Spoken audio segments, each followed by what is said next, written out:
இந்த ஆலயம் தான் முதலாக இலங்கையில் மிருகப்பலி கண்ட ஆலயம். அதாவது நாங்கள் எல்லாம் சிறிய வயதாக 5 வயது 6 வயதாக இருக்கின்ற பொழுது கிட்டத்தட்ட 1000க்கும் மேற்பட்ட ஆடுகள் மற்றும் கோழிகள் போன்றவற்றை எல்லாம் பறி கொடுத்திருக்கின்றோம். அவை எல்லாம் 1972ஆம் ஆண்டு இறுதியாக நிறுத்தப்பட்டு அதன் பின்னர் இங்கே அதாவது சைவ முறைப்படி அந்த பலகார வகைகள் படைத்து மோதகம்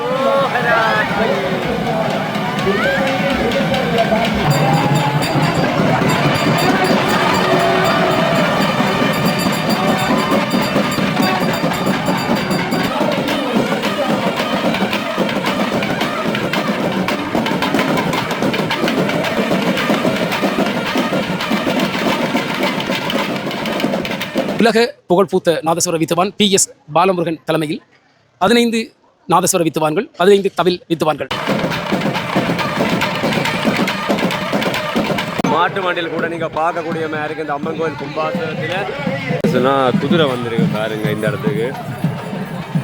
மற்றது நினைத்த காரியத்தை நிறைவேற்றுகின்ற ஆலயம். இந்த ஆலயத்தின் பின்னால் இருக்கின்ற அந்த கிழுவை மரம் மிகவும் பிரசித்தி பெற்ற மரம், நீண்டகால மரம். அது இப்பொழுதும் அந்த ஆலயத்தின் பின்பகுதியில் இருக்கின்றது. எல்லாவற்றுக்கும்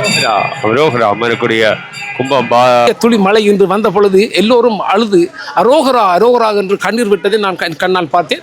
அது ஒரு நல்ல சகுனம். அதுவும் இன்று தைப்பூச நாள். தைப்பூச நாளில் இந்த சிறந்த மகா கும்பாசம் நடைபெற்றது.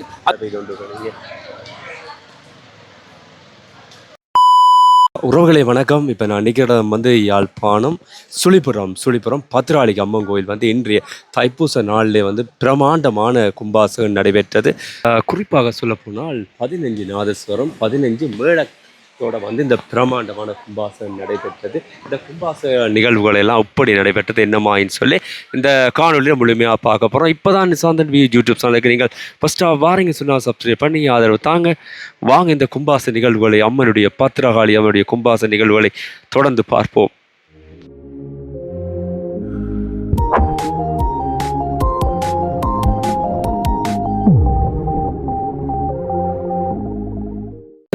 குதிரை வந்திருக்கு பாருங்க இந்த இடத்துக்கு.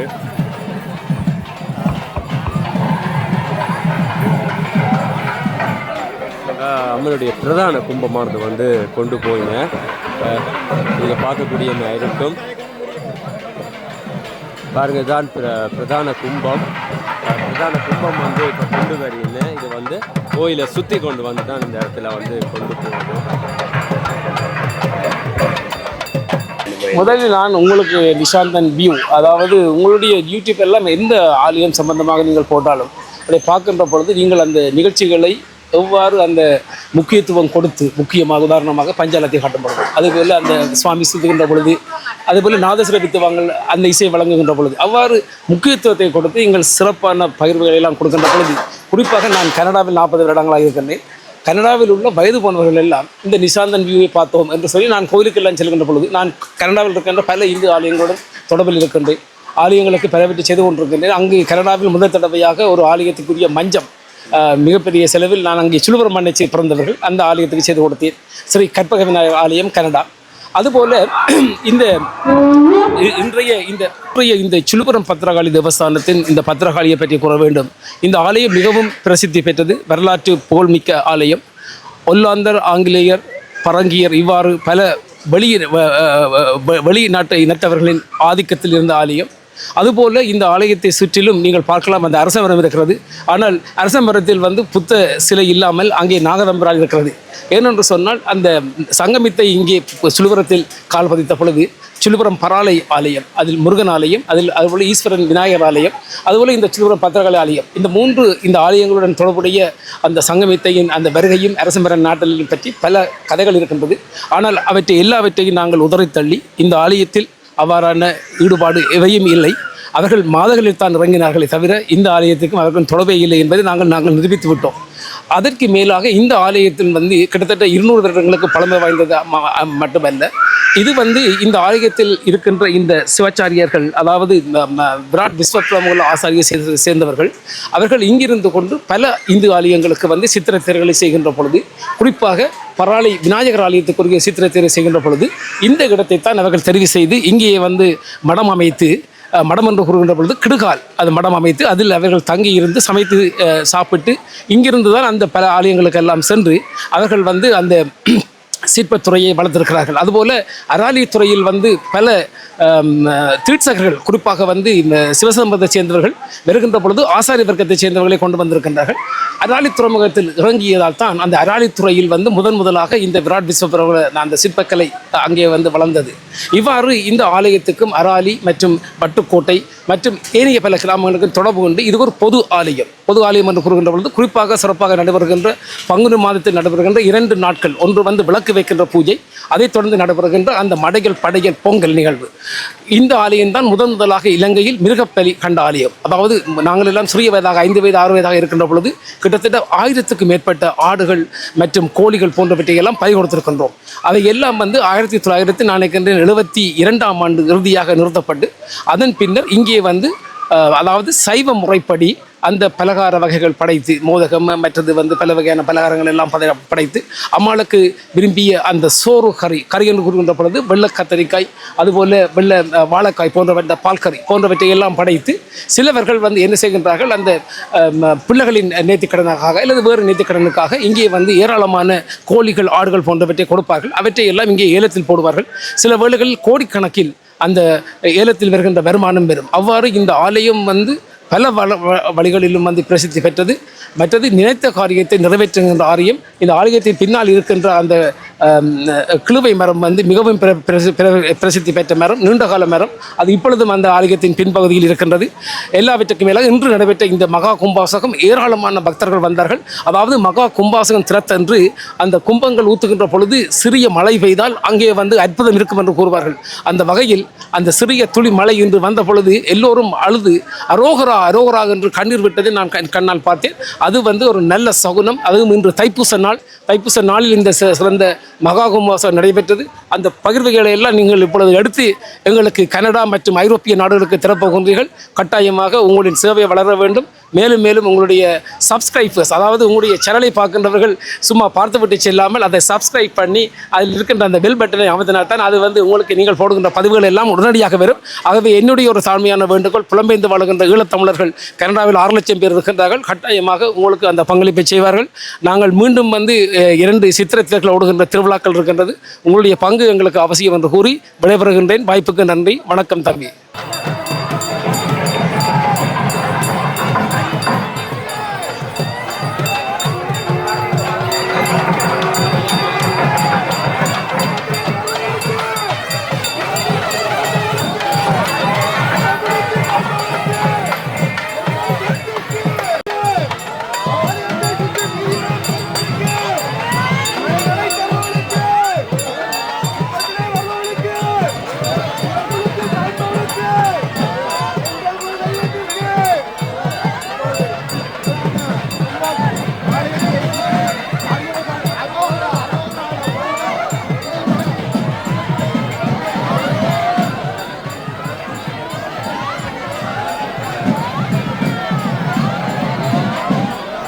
பாருங்க வந்து இந்த கிரைனால தான் வந்து இந்த இடத்துல வந்து கோபுரத்துக்கு தண்ணி ஊற்ற போயிது. பாருங்க இது கொண்டு வந்தாங்க.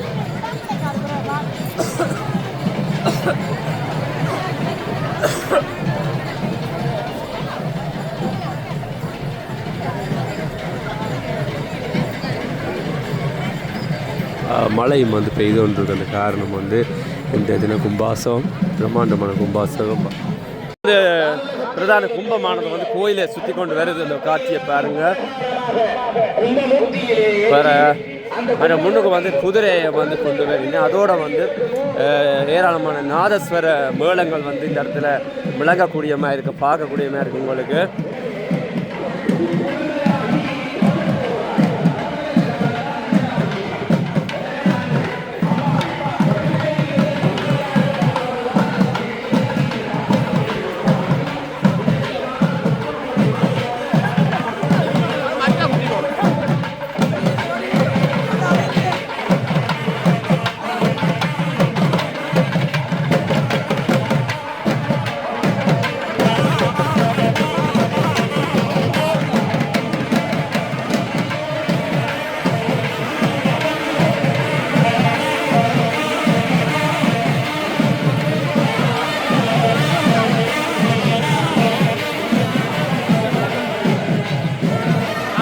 நாட்டு மாண்டில் கூட நீங்க பார்க்கக்கூடிய மாதிரி இருக்கு இந்த அம்மன் கோயில் கும்பாசனத்தில்.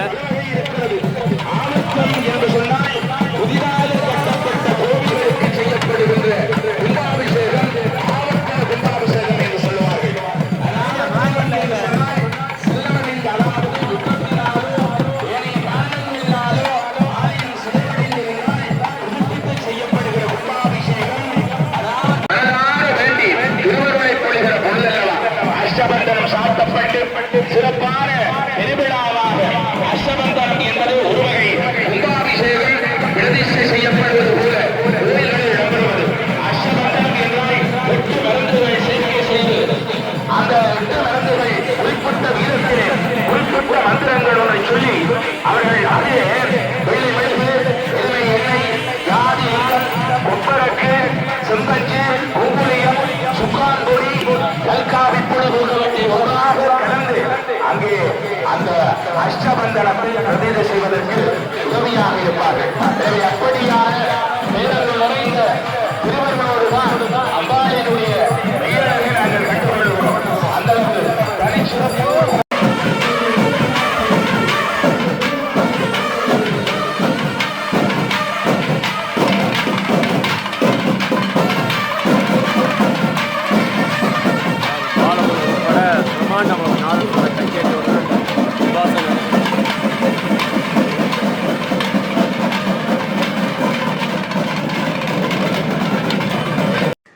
மேலும் இன்று நடைபெற்ற மகா கும்பாபிஷேக நிகழ்வின் சிறப்பம்சம் யாதெனில் உலக புகழ்பூத்த நாதஸ்வர வித்துவான் PS பாலமுருகன் தலைமையில் 15 நாதஸ்வர வித்துவான்கள், 15 தவில் வித்துவான்கள் இங்கு இசை சங்கமம் என்ற நிகழ்ச்சியை நடத்தி மகா கும்பாபிஷேகத்திற்கு மிகவும் பெருமை சேர்த்தார்கள்.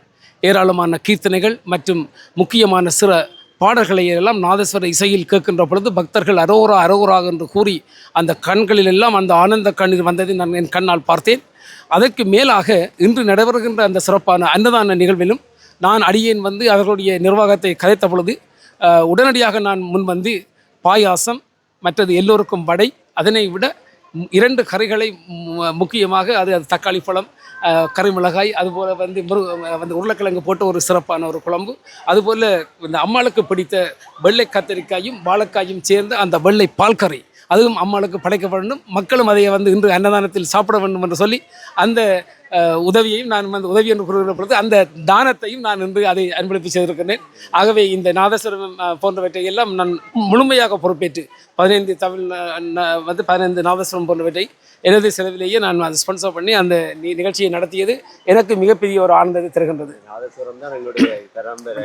மற்றது மற்றது சுழுபுரம் மண்ணில் முதல் தடவையாக இவ்வளவு வந்து ஒரு ஆலயத்தில் வந்து 15 தவில் 15 நாதஸ்வரம் வந்ததும் PS பாலமுருகன் கலந்து கொண்டதும் இதுதான் முதலாவது நிகழ்ச்சி. நன்றி.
அந்த மண்டபத்திலே இருந்தும் அற்புதமான காட்சியை எங்களுக்கு தந்து கொண்டிருக்கிறார் அல்லவா.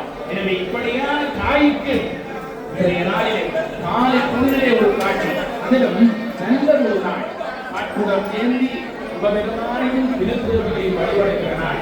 பாலூர் தமிழுக்கு தலைவரான மிகப்பெரிய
வந்து கோயிலை சுற்றி பார்ப்போம். இந்த கோயில் அமைப்பு எப்படி இருக்குன்னு சொல்லி பார்ப்போம். இந்த மாதிரி ஓடுகளான ஒரு கூரை பாருங்க.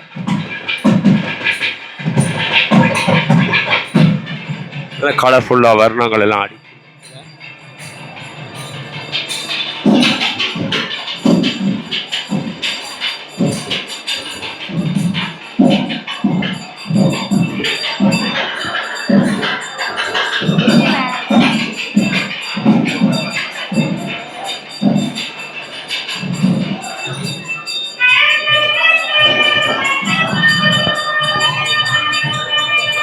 இது வந்து முருகனுடைய அமைவிடம்.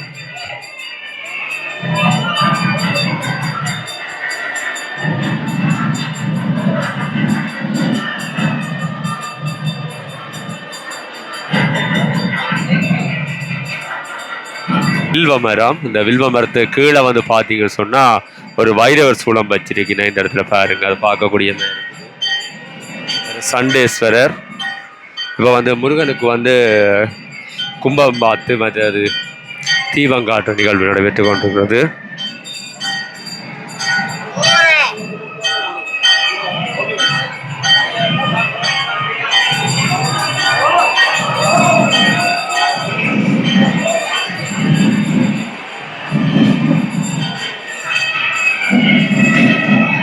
இது பார்த்து நவக்கிரகத்துக்கான கும்பம் வந்து பார்க்கப்பட்டு கற்பூரம் காட்டினேன்.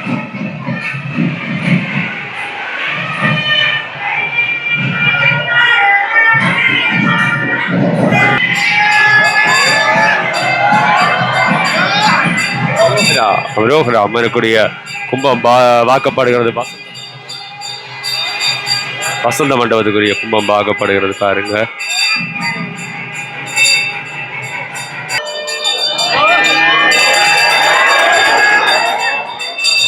அம்மனுக்குரிய தீபாராத்தி வந்து காட்டப்படுகிற அற்புத காட்சி.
அம்பிகையினுடைய திருவருள் புகழானது இம்பெருமானியினுடைய மீளா அடியவர்கள் அனைவருக்கும் கிடைக்க வேண்டும், கிடைக்கும் என்பதில் எந்தவிதமான ஐயமும் இல்லை.